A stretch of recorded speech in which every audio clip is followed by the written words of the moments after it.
বিকেলবেলা বন্ধুদের সাথে কথা বলতে বলতে রাস্তা দিয়ে হেঁটে যাচ্ছি। হাসি মজা করতে করতে যাচ্ছি, হঠাৎ কোথা থেকে একটা মেয়ে আসলো।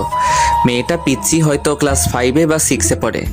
আমাদের সামনে এসে আমাকে বলতে লাগলো, এই যে ভাইয়া, আমার একটা উপকার করবেন। বলো পিচ্ছি আপি। আমি মোটেও পিচ্ছি না, আমি ক্লাস 6-এ পড়ি। ও সরি, পিচ্ছি বলো।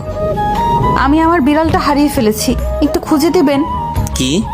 ভাইয়া প্লিজ, আমি আমার টমকে খুব ভালোবাসি। টমকে? টম হলো আমার বিড়ালের নাম, গাধা একটা। লে হালুয়া, আমি কেমনে জানবো তোমার টমটমের কথা?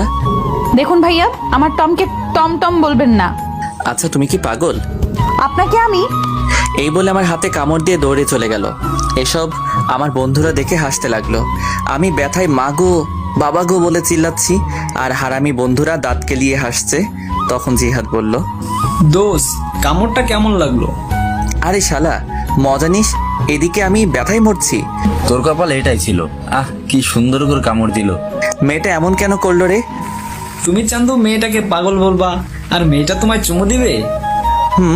চুমু দিলে না করি না, আমার মন অনেক বড়, সেখানে সবার জায়গা হবে। সবাইকে বোনের নজরে দেখবি। দেখলি না মেয়েটা তোকে কি সুন্দর করে ভাইয়া ডাকলো।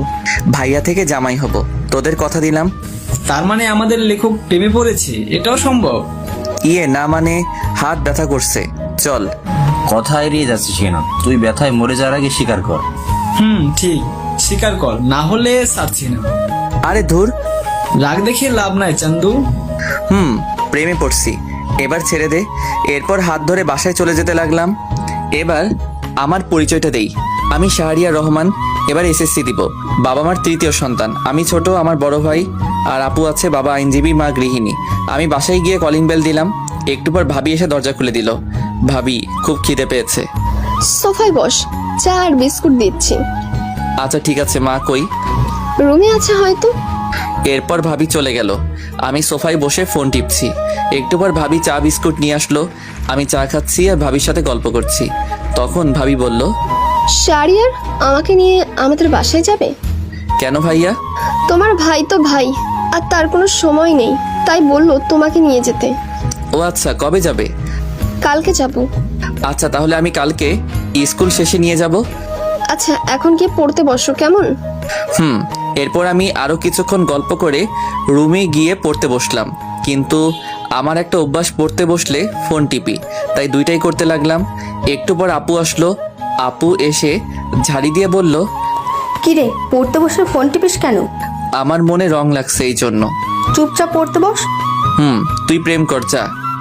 থাপ্পড় দিব একটা, সে তোর দুলাভাই হয়। হইছে, যা তো, বিরক্ত করিস না। এরপর চলে গেল। আমিও মোটামুটি কালকের পড়া শেষ করে রাতের খাবার খেতে গেলাম। খাবার খেয়ে রুমে এসে ফোনটা চার্জে দিয়ে শুয়ে পড়লাম। আর তখনই মনে হলো রাস্তায় দেখা সেই পিচ্চি মেয়েটার কথা। আমি মেয়েটার কথা ভাবছি আর একা একা হাসছি। সত্যি মেয়েটা অনেক সুন্দর। এই পিচ্চি মেয়েটা যদি আমার বউ হতো কত ভালো হতো। আচ্ছা, তার নামটা জানা হলো না, কি করা যায়? কালকে কি মেয়েটা সেখানে আসবে? আর আসবে কেন? মেয়েটা তো পিচ্চি। উফ, যদি দেখা হতো মন ভরে দেখতাম। এসব ভাবতে ভাবতে কখন যে ঘুমিয়ে পড়লাম মনে নেই। সকালবেলা ঘুম ভাঙলো বাবার নীতি কথা শুনে। প্রতিদিন আমার ঘুম ভাঙে নীতি কথা শুনে। শালা এমন বাবা থাকলে জীবনটা শেষ।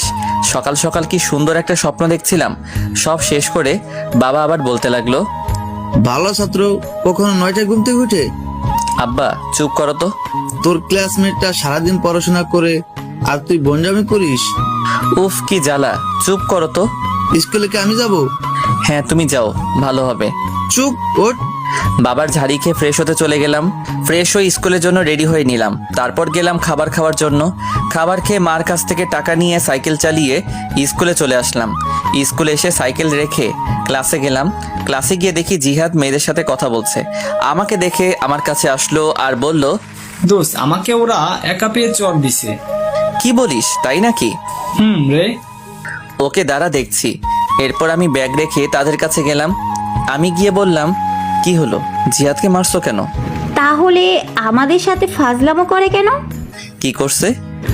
আমাদের ব্যাগ দিয়ে বেঞ্চ পরিষ্কার করছে। তাই নাকি? এটা তো একটা ভালো কাজ।